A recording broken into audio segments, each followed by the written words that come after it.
साहेब, आरोपीला कशा प्रकारे अटक करण्यात आली?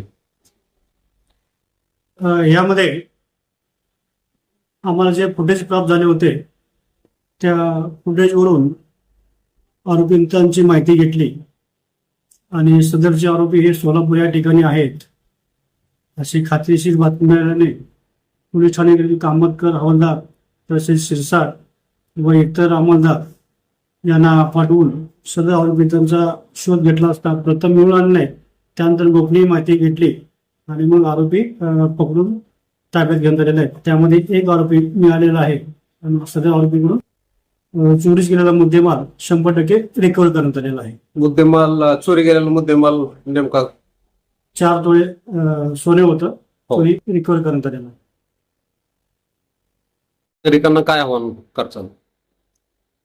श्री तुळजाभवानी या ठिकाणी मोठ्या प्रमाणात दर्शनाकरता भाविक येत असतात. त्यामध्ये महिलांचंही अधिक प्रमाण आहे. मोठ्या प्रमाणात गर्दी असल्यामुळे भाविकांची गर्दी असल्यामुळे काही वेळा कर्नाटक, लातूर, बाहेर सोलापूर इत्यादी ठिकाणावरून चोरी करणारे चोर येत असतात. त्यामध्ये एकत्र ती गर्दी करून गळ्यातील चेन किंवा इतर वस्तू चोरी करत असतात.